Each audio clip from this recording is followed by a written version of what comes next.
There's something that happens to a lot of Western men when they come to Thailand for the first time, and I don't think most of them fully understand what's actually happening to them psychologically, because on the surface, it looks simple. They arrive in Thailand, they feel happier, more confident, more relaxed, more attractive, and more alive. And within a few weeks, some of these men become completely obsessed with the country. Not just the food, not just the weather, not just the nightlife. I mean emotionally obsessed and even mentally obsessed, to the point where Thailand slowly stops feeling like a holiday destination and starts feeling like an emotional escape hatch from their old life. And the strange part is, many of these men had absolutely no idea how emotionally empty they were before they arrived. That's the key. Thailand doesn't magically hypnotize Western men. What Thailand often does is expose emotional starvation that already existed. And once a man experiences a completely different emotional atmosphere after years of stress, invisibility, routine, rejection, loneliness, social pressure, or emotional numbness, it can hit him far harder than he expected. So today, I want to talk about that deeper psychological effect, not the shallow passport bro nonsense that you see online, and not the cringe alpha male fantasy rubbish. I want to talk about the real emotional and psychological reasons why Thailand affects certain Western men so deeply, because after living in Thailand for years, I've seen this happen over and over and over again. And honestly, I think a lot of men watching this video will quietly recognize themselves in it, even if they don't want to admit it publicly, because men are expected to silently absorb life until they emotionally resemble a parking ticket, society's favorite hobby. Now, to kick this off, I think this is the first thing people need to understand. A lot of Western men do not arrive in Thailand emotionally healthy. They arrive emotionally depleted, and many of them don't even realize it, especially older men, divorced men, men working repetitive jobs, men who spent years being providers, and men who slowly disappeared into routine. Wake up, work, traffic, bills, responsibility, and repeating that for years, sometimes decades. And eventually, life becomes functional, but emotionally flat. A lot of men in Western countries are living extremely isolated emotional lives. They may have money, a house, a career, but emotionally, nothing is really happening anymore. No excitement, no softness, no warmth, no feeling of being appreciated, no feeling of being wanted. And one thing I've noticed about Western men especially is many of them become socially invisible as they get older. And nobody really talks about this honestly, but many average men in the West can go years without receiving genuine attention, affection, compliments or emotional warmth. Years, especially after divorce, especially after middle age, and especially if they're not wealthy, highly attractive, or socially successful. A lot of men quietly become psychologically numb, not dramatic, not depressed necessarily, just emotionally dulled. And then they come to Thailand, and suddenly everything changes. Now, one of the biggest psychological shocks Western men experience in Thailand is attention. Not even romantic attention necessarily, just attention in general. People smiling at them, people speaking softly to them, women being warm, staff being polite, people acting happy to see them. Now, obviously, some of this is cultural, some of it's transactional, and some of it is tourism related. But psychologically, that distinction often becomes blurred for emotionally deprived people, because humans are emotional creatures first and logical creatures second. A man who has felt invisible for 15 years can be deeply affected by relatively small amounts of warmth and friendliness, especially if he comes from an emotionally cold environment. And this is where things become psychologically dangerous, because the brain starts associating Thailand with emotional relief, not just pleasure, relief. And that's different. Relief is powerful, and relief creates attachment. If someone has been emotionally starving for years, even basic emotional kindness can feel overwhelming. This is why some men become attached extremely quickly in Thailand. They think they're falling in love with Thailand or with a woman, but sometimes they're actually falling in love with the feeling of finally being emotionally visible again, and that is the deeper truth. Now, this topic makes people emotional online because modern society has become completely incapable of discussing men and women without turning into a digital civil war between miserable strangers with anime profile pictures. But there are cultural differences in femininity between many Western countries and Thailand. That doesn't mean one is superior, it means different, and many Western men are heavily affected by those differences, especially emotionally exhausted men. A lot of men describe Thai women as softer, calmer, more affectionate, more emotionally attentive, less confrontational, more nurturing, more feminine in energy. Now again, this doesn't mean every Thai woman is an angel. Obviously not.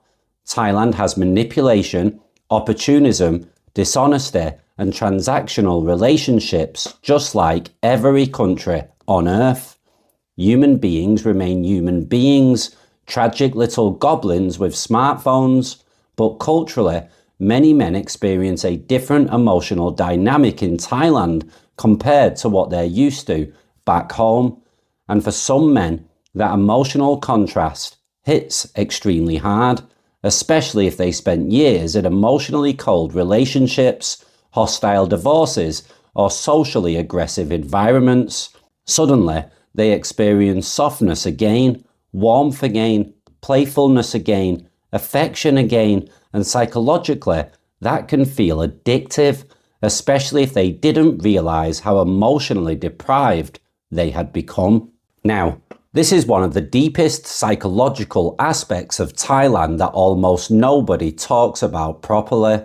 Thailand allows many Western men to psychologically reinvent themselves. Back home, some men feel trapped inside an identity that they hate. The divorced guy, the exhausted office worker, the aging man nobody notices anymore, the socially isolated man, the failure, the boring man, the invisible man. But then they arrive in Thailand and suddenly nobody knows their past. Nobody cares who they used to be. And psychologically, this creates a strange feeling of freedom. They can become someone else, more confident, more social, more adventurous, more relaxed, more masculine, and more alive. Thailand becomes psychologically associated with rebirth. And honestly, I think this is one of the biggest reasons some men become obsessed. Not women, not beaches, not nightlife, identity rebirth. Because a lot of men are not escaping Western countries, they're escaping versions of themselves they became trapped inside. And that is much deeper. Now, Western societies today are extremely psychologically exhausting for many people. Constant comparison, constant pressure, economic pressure, social pressure, political hostility, status anxiety, loneliness, competition, negativity. Many men feel permanently tense, especially in countries where life feels increasingly expensive, emotionally cold, and socially fragmented. Then they arrive in Thailand and life suddenly feels lighter, cheaper, softer, more spontaneous, less emotionally aggressive, and the nervous system reacts immediately. I've genuinely seen men physically change after spending time in Thailand. Their face softens, their posture changes, they smile a lot more, they laugh more, their stress levels visibly drop, and once again, the brain begins associating Thailand with emotional safety.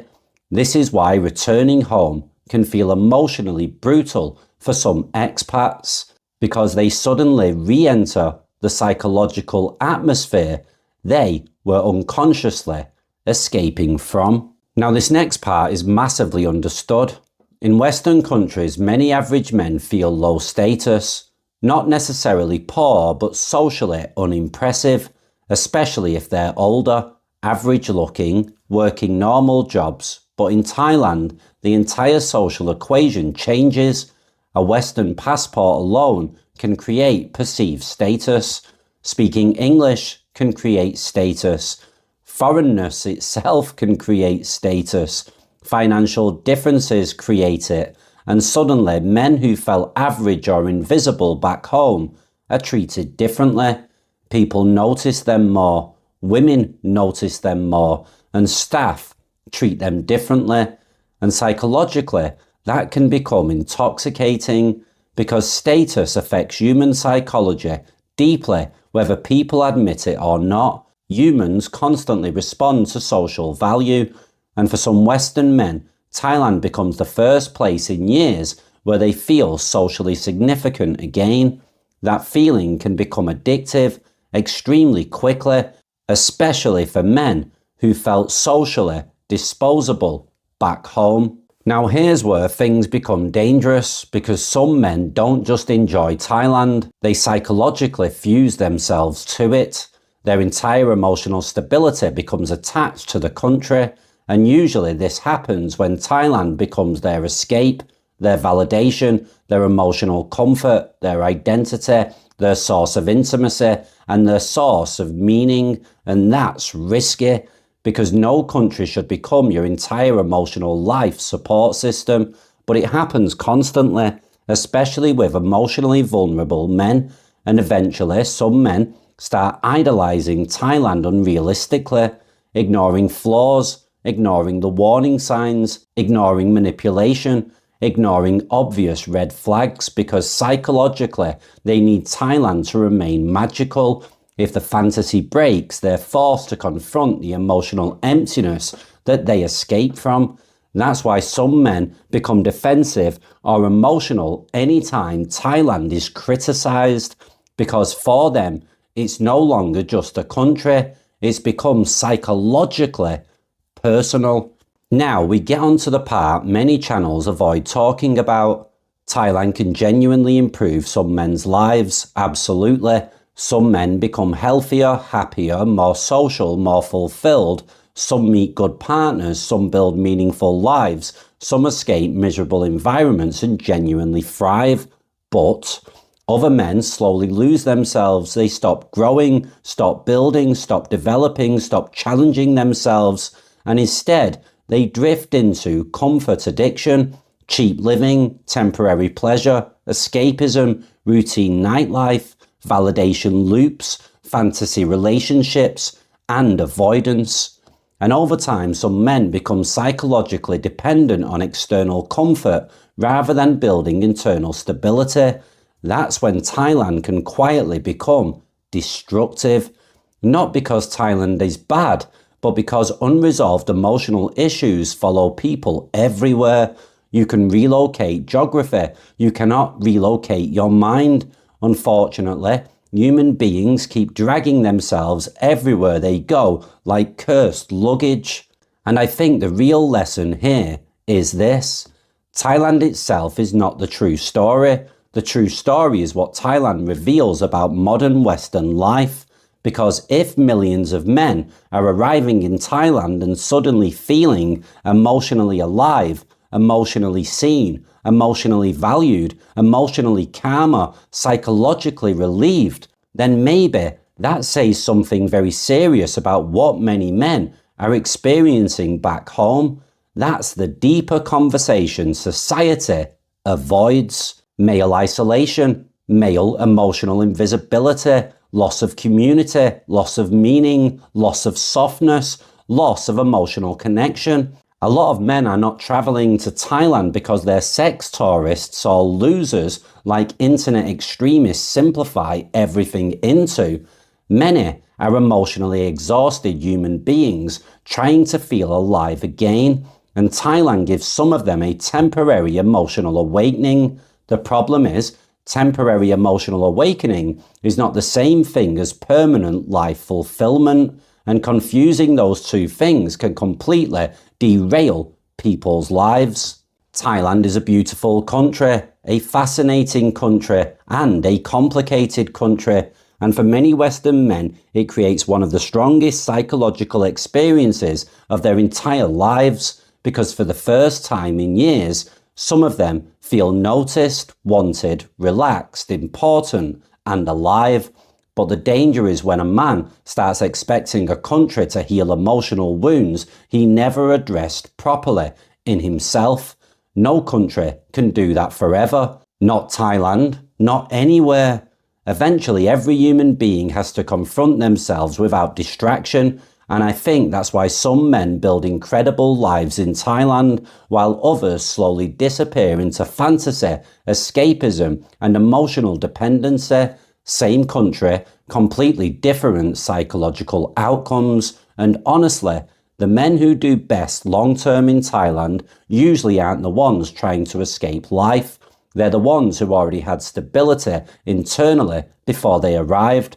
Thailand amplified what was already inside of them, just like it does with almost everyone. This has been Thai Talk with Dan Unleashed. Don't forget to like, comment, and subscribe, and I'll see you in the next episode. Take care and ciao for now. Bye bye.